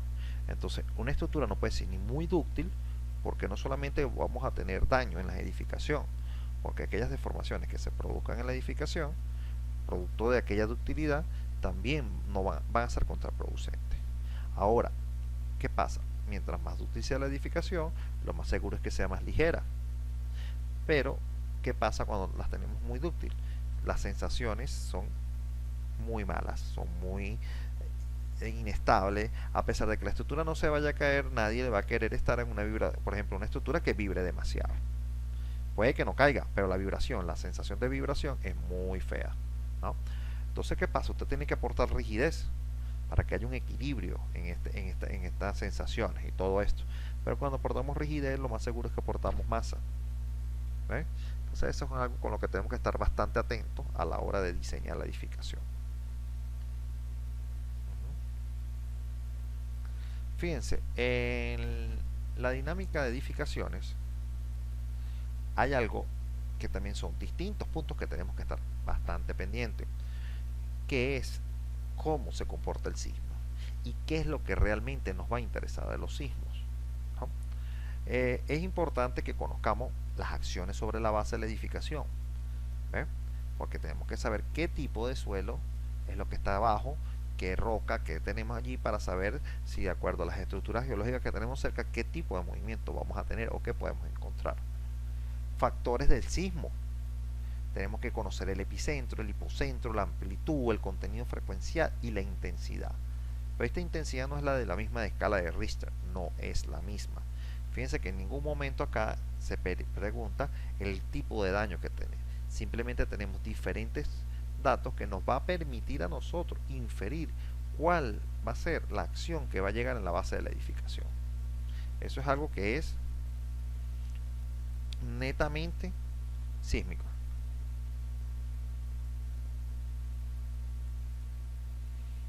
¿Alguna pregunta de esto?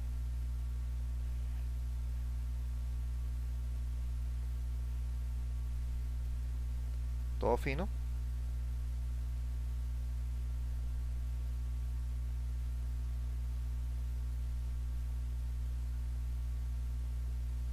Acá, aquí hay una pregunta?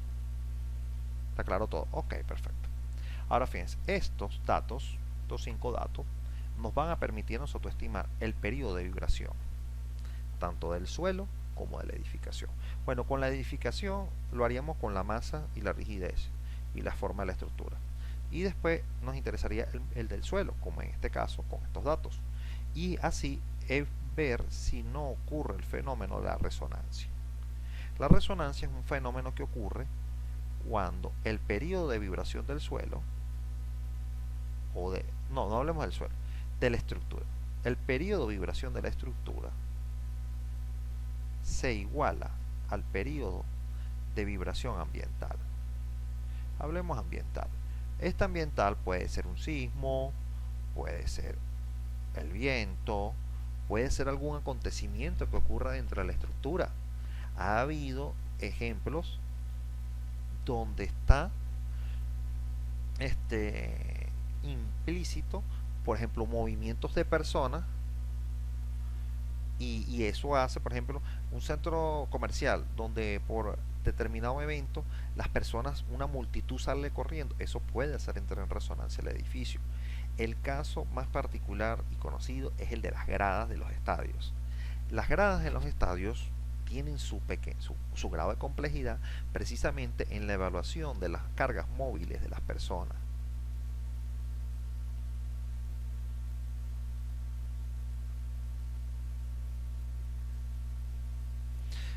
¿Por qué? Porque, ¿qué es lo que ocurre en todo estadio? Toda aquella persona, yo no soy muy amante del fútbol, por ejemplo, de ir a un estadio, solamente me gustan los mundiales y eso es lo único que veo. Pero fíjense, ¿qué ocurre? Cuando usted llega y puede ver en televisión un estadio, ve a la afición hacer la fulana ola, el que se paran y al ritmo van cambiando y elevándose y saltando a un ciclo. Ese ciclo de la ola es fatal para cualquier estructura. ¿Por qué? Porque es un tiempo en que una persona ve que vamos a decir, todos están alzando, saltándose en un instante y sigue haciéndose un ciclo de ese movimiento a través de todas las personas que están en las gradas. Eso hace entrar en resonancia a las edificaciones y hace que se caiga, ¿sí? Aquí hay unas preguntas que ya las voy a responder más adelante, así que no se preocupen, no crean que las estoy ignorando. Y aquí vamos a ver algo sobre los daños estructurales más comunes, unas imágenes que quiero mostrar. Ok. 1. Aquí está un ejemplo en esta imagen de cómo es el efecto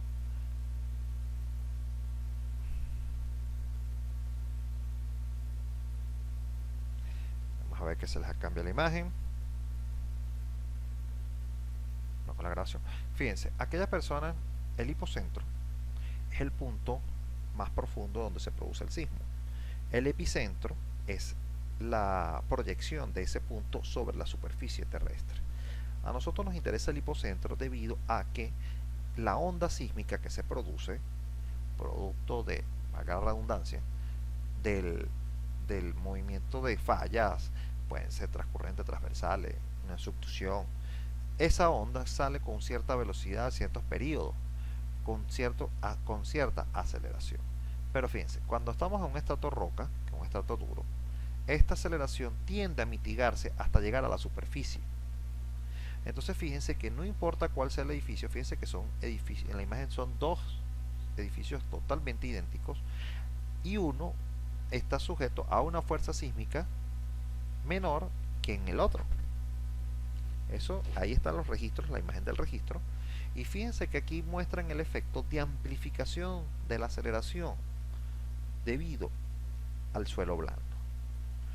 La fuerza sísmica viene reducida, reducida, reducida. Cuando se consigue el suelo blando, el estrato blando se amplifica y cuando llega a la base de la misma edificación, fíjense cómo crece lo que nosotros conocemos como la amplitud del sismo. El efecto es mucho mayor. Entonces, ¿qué pasa? ¿Cómo juega el suelo un papel fundamental en el comportamiento y en la respuesta que usted va a utilizar para el diseño estructural? Eso tenemos que considerarlo nosotros bastante y estar atentos a eso, ¿no? Por eso es que se piden los estudios de suelo. Acá otra imagen. Estamos viendo que después del epicentro, como vamos a hacer unas rayas acá, teniendo aquí el hipocentro, en la proyección de él en la superficie terrestre, será que conocemos como el epicentro, y las ondas P y las ondas S son las primeras que se detectan en los registros, en los aparatos que registran, y después vienen las ondas superficiales, que son las Rayleigh, y las Love, que son las que generan las fuerzas cortantes, que son las que generan los daños en las edificaciones. ¿Sí?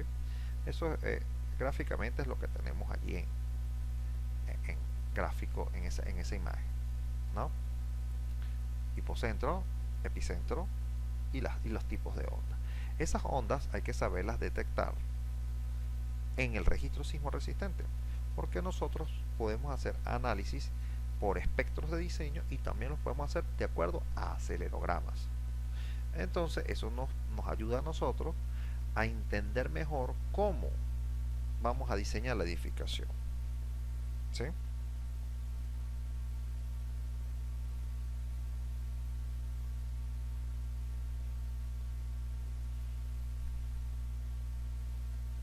¿Alguna pregunta?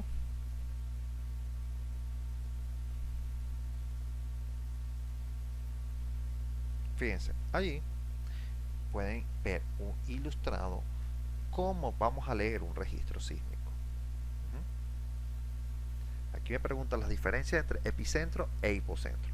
Hipocentro es en la profundidad de la falla, en la profundidad donde se produce el movimiento sísmico, donde está la zona de transferencia. Eso está afuera, en la profundidad de la Tierra.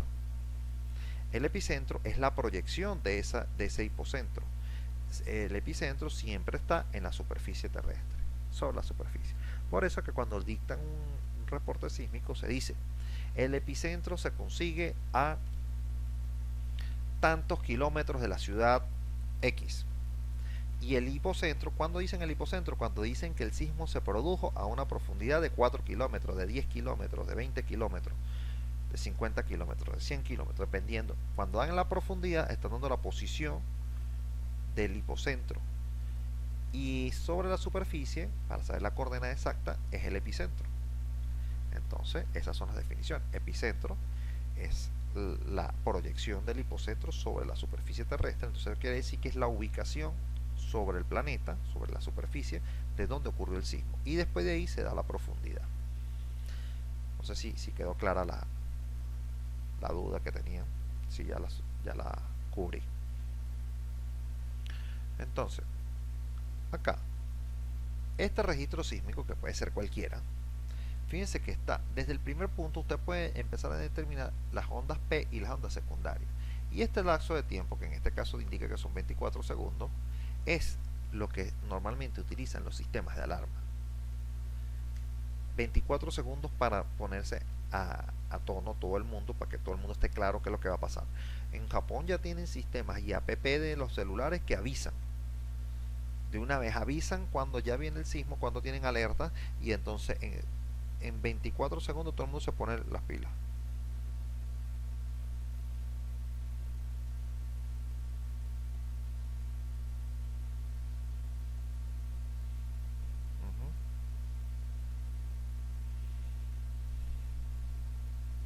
¿Sí?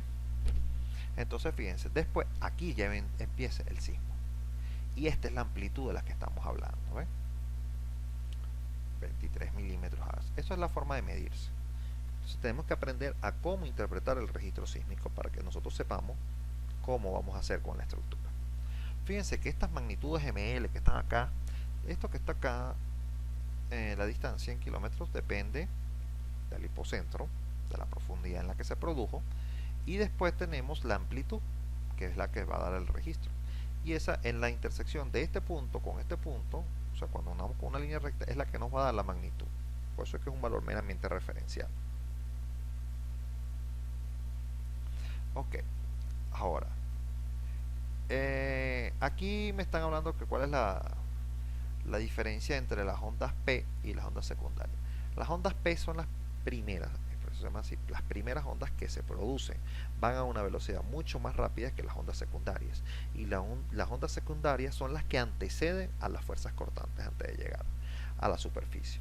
La P inicia el evento sísmico. Cuando, por ejemplo, vamos a suponer que esta es la Tierra y aquí está la falla, se produce el evento sísmico, rágata. Ese primer toque es una onda que va a viajar muy rápido y es la onda P, es la onda primaria. Ahora, ¿qué pasa? Atrás de ella viene otra onda, que es la onda secundaria. Recuerden que, por ejemplo, un ejemplo normal de esto es, por ejemplo, cuando usted tira una piedra sobre un depósito de agua. Cuando cae en el centro se empiezan a generar una serie de ondas. Esas ondas son de este mismo tipo. La primera, que es la más grande, que es la que tiene la mayor velocidad, es la que genera el primer registro.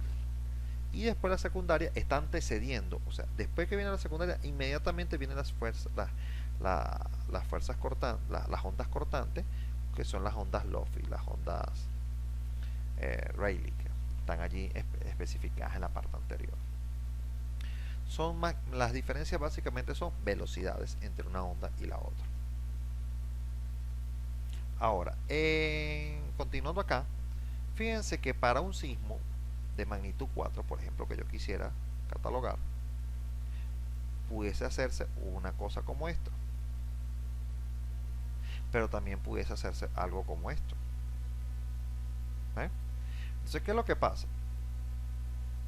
La magnitud no me dice cosas. No me dice. Fíjense que para la misma magnitud tengo sismos totalmente diferentes. Voy a borrar esto y lo voy a poner más claro. Por ejemplo, voy a pararme en 4. Voy a determinar un signo de magnitud 4, que puede tener mucha profundidad, porque me he ido por aquí, aquí llegar 400 kilómetros, y ser un sismo pequeñito, de poca amplitud. ¿Qué estamos hablando? Un sismo de poca amplitud. Recuerden que la amplitud es esta altura que hay de aquí a aquí. Esta es la que está marcada acá. ¿Ven? Y eso produjo un sismo de una magnitud 4. Pero también podemos tener un sismo superficial a los 40 kilómetros de la misma magnitud 4, pero con una amplitud mayor. Entonces, un registro que usted va a ver así, que tiene una amplitud mayor, pero sigue teniendo la misma magnitud 4. Entonces, por eso, para nosotros, la amplitud, la magnitud no es un elemento referencial. Esa magnitud nosotros la proponemos para la mayoría de las personas, el común denominador de las personas que están allí. Por eso, no me gusta hablar de la magnitud. Necesitamos saber el registro, datos del registro. Vamos a ver acá. En esta siguiente imagen van a precisamente darse cuenta de lo que estamos conversando. Distintas amplitudes para distintos contenidos frecuenciales, para distintos tiempos, y eso es algo que yo quiero que revisen. Fíjense, aquí hay distintos registros de distintos eventos sísmicos que han ocurrido en el mundo. Este es el sismo del centro, del 40. Aquí tenemos uno muy conocido que tenemos aquí, el de Loma Prieta, del 89, Estados Unidos. El de Northridge. Aquí está el sismo de Chile. Y aquí está el sismo de México. ¿Ven? Ahora, noten estas son las escalas que están aquí para los niveles de aceleración. Estos son acelerogramas. Aquí está la aceleración y la escala de aceleración, y en la parte inferior está la escala de tiempo. Entonces, fíjense, ahí hay 3 factores que están en cada gráfico que ustedes tienen que estar atentos. Uno, la amplitud, que es el nivel de aceleración que tiene allí. Aceleraciones altas, aceleraciones bajas. Fíjense, comparen por ejemplo el sismo de Chile, los niveles de aceleración que están aquí alcanzados con respecto a los que tiene abajo el sismo de México.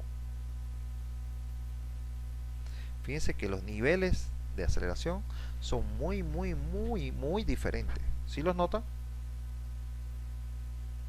¿Sí los logran ver todos? La diferencia que hay entre el de Chile y el de México. Fíjense que el de Chile es mucho más, las aceleraciones son mayores que las que están en el de Ciudad de México. Eso es algo que está allí claro. Ahora, ¿qué sucede?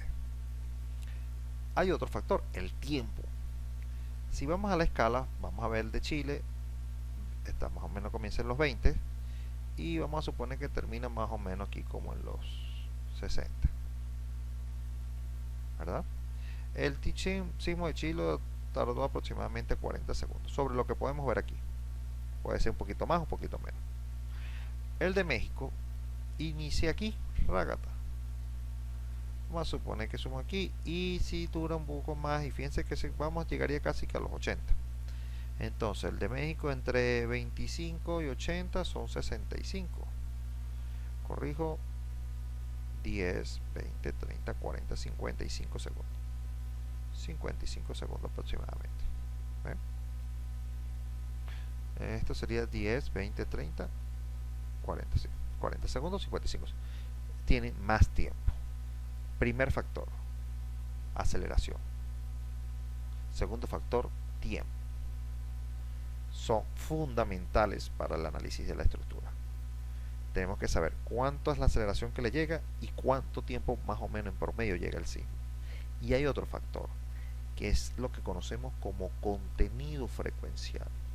El contenido frecuencial es el número de veces que ocurre el registro, el número de veces que esa agujita que registra va hacia arriba y hacia abajo. Si ustedes se dan cuenta, vean el sismo de Chile, que tiene una serie de conexiones, una muy cerca de la otra. A veces hasta no podemos diferenciar una de la otra. En cambio, ustedes ven el de México que está allí y claramente está la onda cuando sube, cuando baja, la separación entre ellas es muy diferente. Quiere decir que el sismo de Chile es tiene un alto contenido frecuencial. Y el de abajo, que es el de México, tiene un contenido frecuencial bajo. ¿Ven? Los contenidos frecuenciales altos prevalecen y tienden a atacar a las estructuras altas. Corrijo, no, a las bajas. Los altos contenidos frecuenciales, por la rapidez que tienen, que ocurre el movimiento, tienden a atacar, a dañar, a producir más daño en estructuras de baja altura. A diferencia de los sismos que tienen poco contenido frecuencial, que el contenido frecuencial es más lento, es más separado, es menos recurrente. Esos tienden a afectar a estructuras de gran tamaño, mucha altura. Entonces, ¿qué pasa? Dependiendo del sismo que nosotros estemos manejando en la zona, la historia de sismos que haya para la zona, nosotros podemos decir, mira, hay que hacer edificios altos, hay que hacer edificios bajos. Si hay que hacer un edificio alto y los contenidos frecuenciales siempre son bajos, ¿qué es lo que hacemos nosotros? Tenemos que tratar de hacer, no decir que no voy a construir la estructura, sino de tomar precauciones con respecto a la rigidez que va a tener la misma. ¿Ven? 3 factores. Primer factor, aceleraciones. Segundo factor, el tiempo. Y tercer factor, el contenido frecuencial que tenga el sismo. Fíjense que hay sismos, por ejemplo, este que dice Stone Canyon, el que está en el Cañón de la Piedra. Fíjense, un contenido frecuencial regularmente alto, poco tiempo y mucho contenido frecuencial. ¿eh? Eso es un tipo de sismo. Gran aceleración, poca duración, mucho contenido frecuencial. Ahora, fíjense aquí que tenemos otro, el del Little Creek del 70. Poco tiempo, poco aceleración y un contenido frecuencial regular. ¿Eh? Aquí está el de Koynak del 67. Fíjense, un tiempo de duración bastante corto, aproximadamente serían como 10 segundos. Aceleraciones bastante altas, pero señores, miren, el contenido frecuencial es bastante alto también. ¿eh? Por eso no podemos diseñar estructuras sin conocer la historia de sismo que tenga la zona. Si por ejemplo son estructuras muy importantes, nosotros debemos hacer estudios de aceleraciones incluyendo una cantidad de sismos de diseño. Aquí me preguntan cuál es en Venezuela el tipo de sismo más frecuente. Todos son frecuentes. Normalmente son, dependiendo de la zona de Venezuela, usted puede tener sismos de poca profundidad, de alta profundidad. ¿Eso qué nos produce? Sismos de alto contenido frecuencial y bajo contenido frecuencial. Pero también dependiendo del sitio donde esté, tendremos suelos blandos, tendremos suelos rocosos. Eso es algo que tenemos que, no podemos generalizar. Tenemos tres factores que son tres variables para cada sismo. ¿Mm?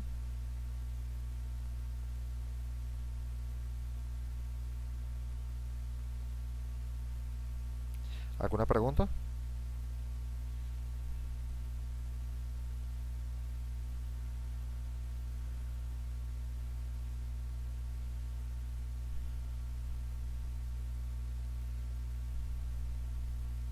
Todo claro. Hasta ahora perfecto. Me alegra. Fíjense, esto que está acá, vamos a ver otra imagen por aquí. Esto, bueno, esto no brinda momento. Esta imagen que sigue es una imagen demostrativa, pasa que ya se perdió el enlace, de cómo influye lo que es el movimiento de una estructura porticada con una estructura restringida por muro. Eso cuando nosotros hagamos nuestros análisis modales, vamos a ver cómo es la variación entre una estructura totalmente aporticada con una estructura rigidizada por muros. Eso lo vamos a ver mucho más adelante.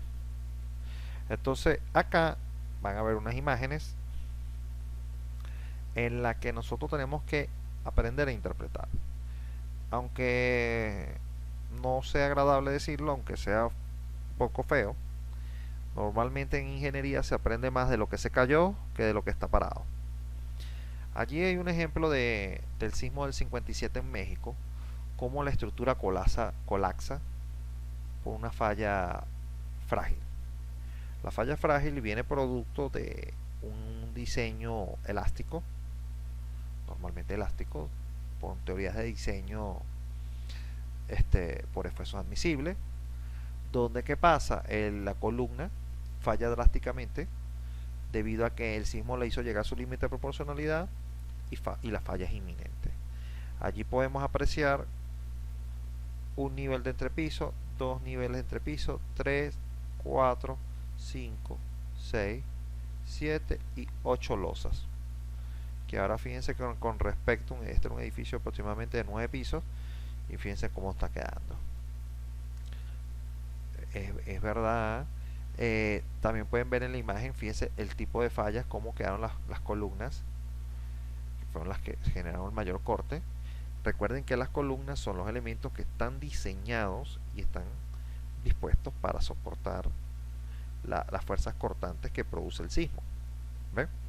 Ahí están marcadas las cuatro los 8 niveles de entrepiso que podemos tener allí. Aquí tenemos otro ejemplo. Tenemos el mismo tipo de falla. 1, 2, 3, 4, 5, 6, 7 losas. 3, 6 losas. Colapso completo. Fíjense las columnas cómo fallan drásticamente. Eso es que el acero no falló. El que falló primero fue el concreto, que era el que tenía el mayor cuerpo en el elemento estructural. Eso que está allí es un problema siempre, bastante fuerte.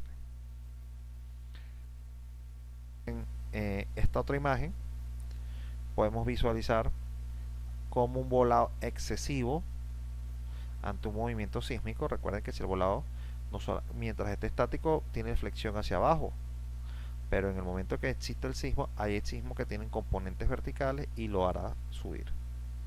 Si no tiene el acero de refuerzo suficiente arriba, ¿qué pasa? El elemento sube, no tiene barra de acero, fractura, porque estaría tracción plenamente a compresión, y cuando vuelva a bajar, repito, el elemento está flectando hacia abajo. Eso quiere decir que tenemos acero de refuerzo aquí arriba.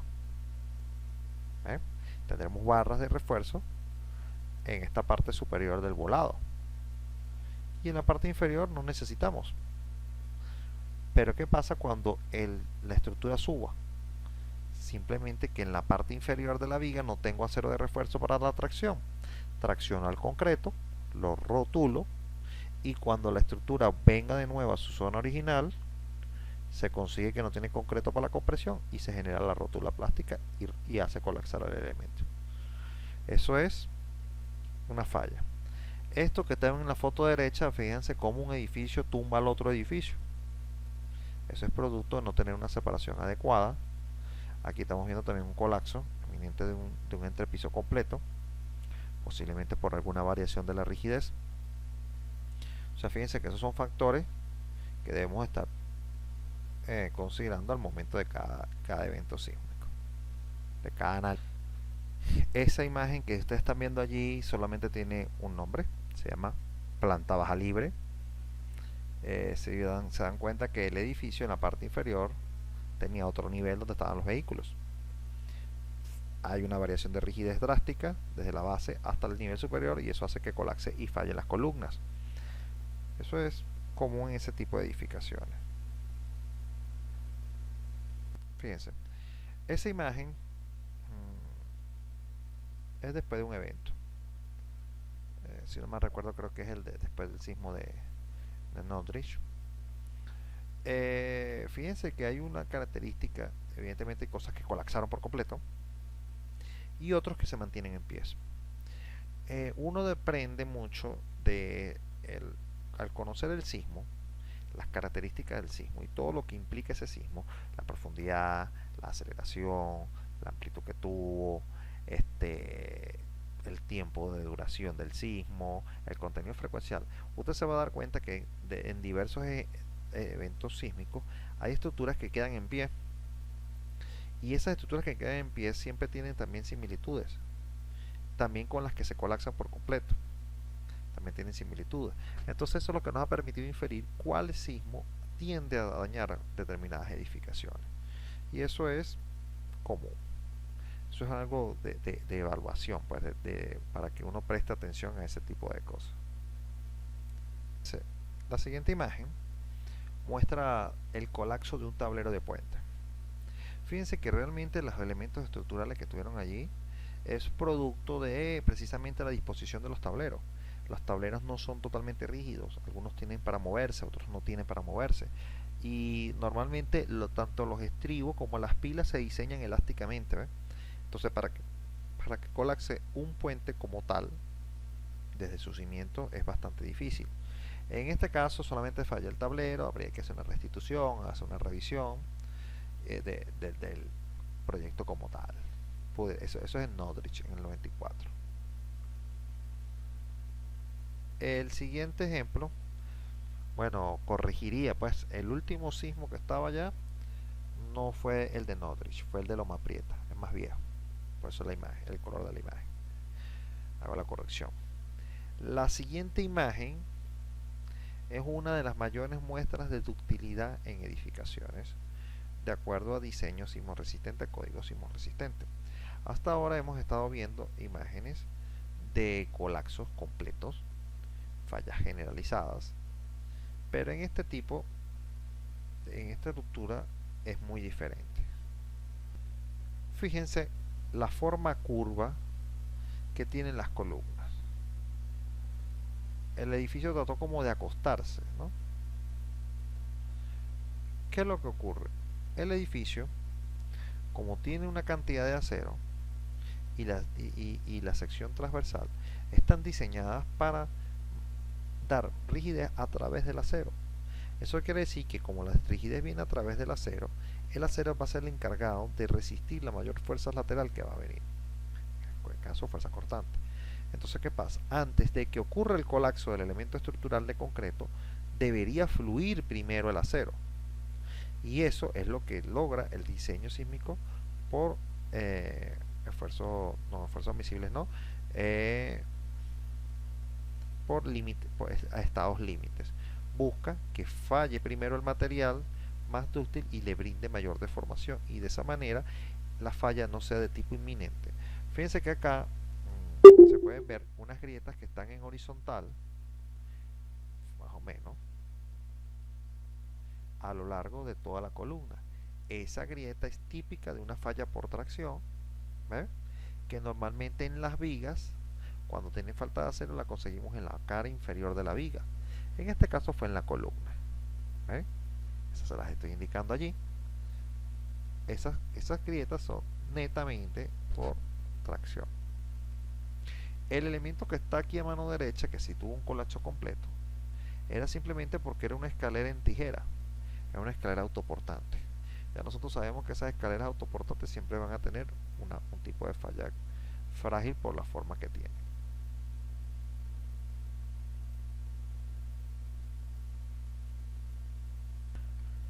Allí, otro ejemplo, planta baja libre, mano izquierda.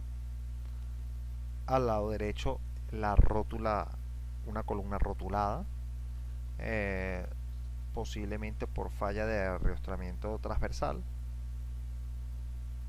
Disculpen un momento. A la columna ahí claramente se ve la falta de estribos de acero transversal y por eso no tiene rótulo allí. ¿Qué es una rótula plástica? ¿Por qué ocurre la falla en planta baja? Lo más seguro es que los elementos en la parte de abajo serían menos rígidos que en la parte superior. Eso ocurre normalmente cuando, por ejemplo, estructuras son de este tipo, apoyadas sobre columnas, ¿verdad? Para espacios de estacionamiento, y después en la parte superior son bloques. Vienen ya las paredes, ¿ves? Entonces, ¿qué pasa? Hay un cambio de rigidez brusco entre columnas después con los muros que vienen, ¿ves? Y eso hace que se concentren las fuerzas cortantes aquí y haga fallar el elemento. Siempre, esto es planta baja libre, esto es lo que llamamos como planta baja libre. Edificios que se diseñan para meter vehículos en la parte inferior siempre colapsan de esta manera. Es una falla ya bastante conocida.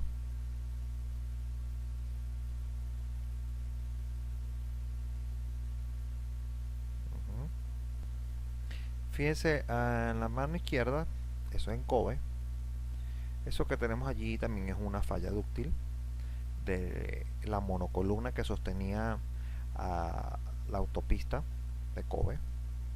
Es una monocolumna.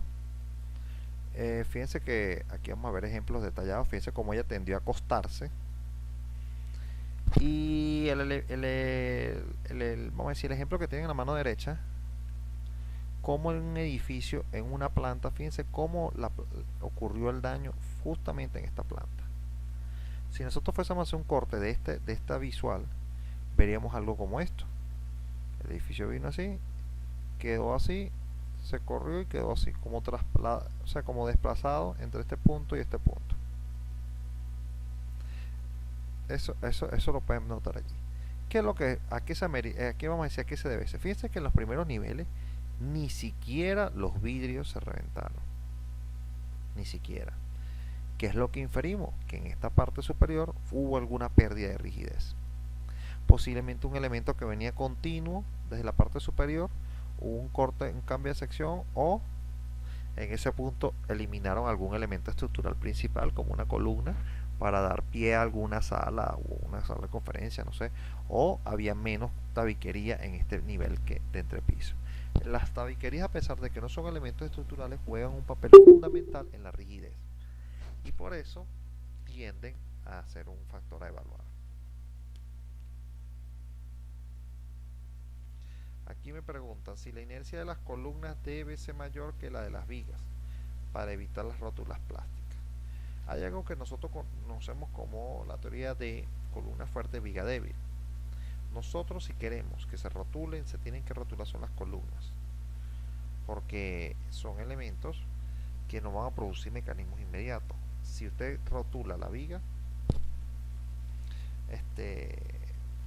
puede todavía, bueno, ningún tipo de rótulo es bueno, desde mi punto de vista, ninguno.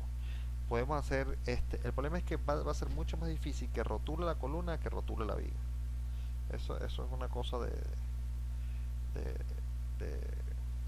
¿Y qué podemos hacer para que no evite las rótulas? Bueno, las rótulas, eso tiene que ser referido a bastante bien a las inercias de los elementos. Hay que estar pendiente de eso. Por eso hay que tratar de mantener la relación entre la columna fuerte y la viga que sea más débil. Normalmente esa relación de momentos se mantiene en 1:20 para la norma venezolana y si no mal recuerdo creo que es el mismo valor para la ACI en el caso de concreto armado. ¿Sí? Ok, vamos a ver una de las últimas imágenes.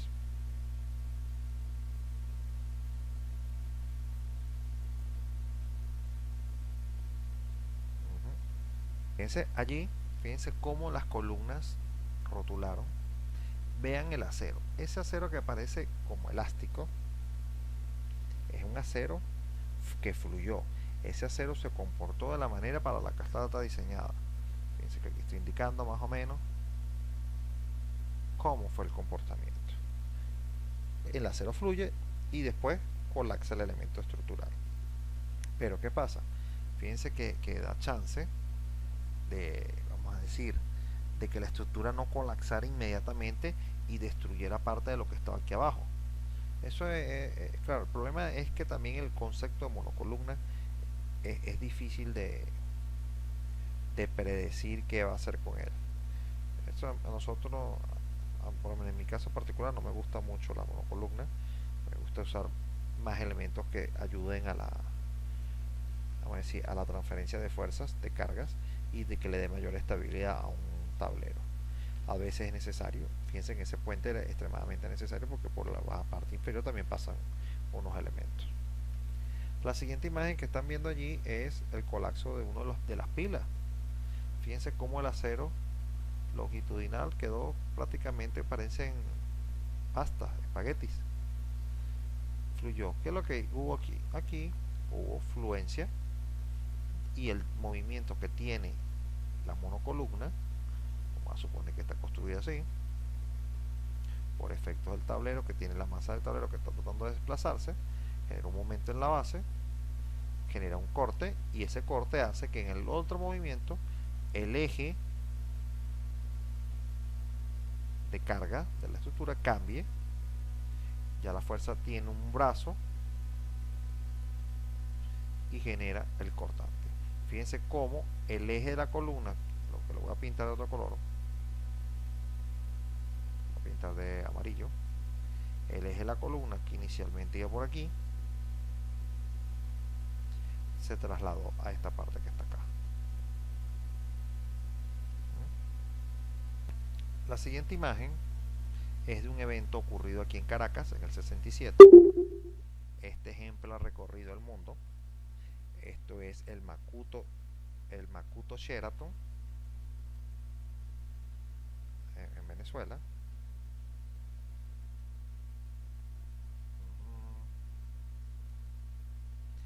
El Makuto Sheraton aquí en Venezuela. Vamos a cambiar ahí la imagen para ustedes. Y es un ejemplo de hiperestaticidad en estructuras. ¿Qué quiere decir? Teníamos muchas condiciones de columnas porque tenemos muchos elementos que pudiesen disipar la fuerza sísmica, pero ¿qué pasa? El sismo llegó de determinada manera e hizo fallar solamente un eje de columnas. Estas columnas fallaron por corte, fíjense que tienen la misma forma. Fallaron en una sola línea, un solo pórtico fue el que generó este tipo de falla. En los otros pórticos quedaron íntegros. Entonces, ¿qué pasa? Debido al diseño estructural que tenía muchas condiciones de apoyo. Teníamos más condiciones de apoyo para disipar las mismas fuerzas. Entonces, ¿qué pasa? Hubo una condición de hiperestaticidad en el cálculo que se llevó a la construcción y fue lo que salvó al Makuto Sheraton. Eso es uno de los grandes ejemplos. Estas columnas se restituyeron, se repararon y hoy en día todavía está ese hotel. La siguiente imagen es un acercamiento de lo que ocurre en la falla. Vamos a poder ver que hubo un buen confinamiento, tanto transversal como longitudinal, y eso es lo que permite que la columna no colapse ni se le genere la rótula. Además, fíjense que cuando hubo la falla directa por corte, aquí está la grieta a 45 grados, netamente por corte, el acero y el concreto resistieron a cabalidad, no se abrió, no se rotuló, permaneció el elemento su integridad y hizo que no fallara.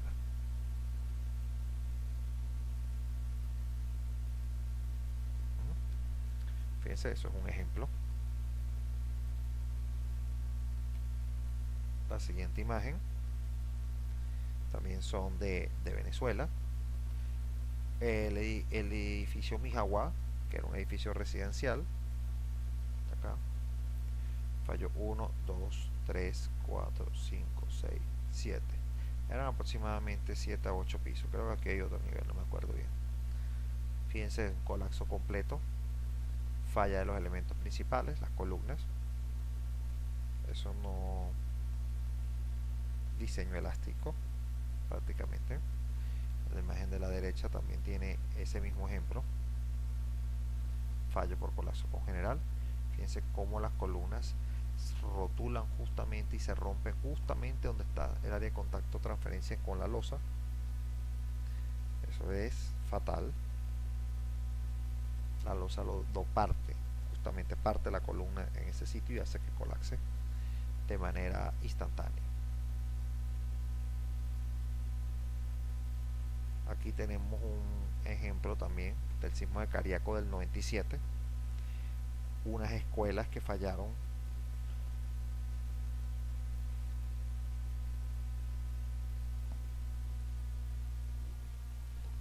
Ahí estoy esperando que se actualice esa imagen.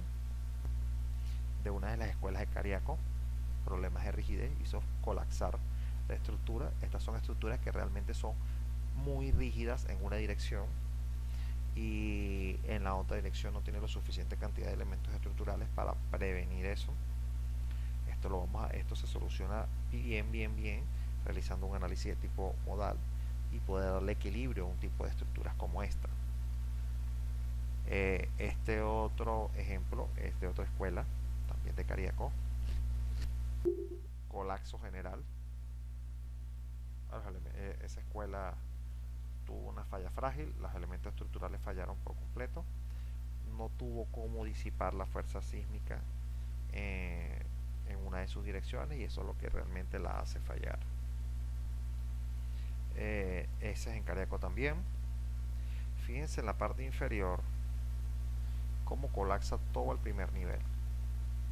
La columna rotula justamente en la parte inferior, se quiebra y esto que usted está viendo es la planta baja, el espacio que hay aquí, acá. Colapsa por completo la estructura.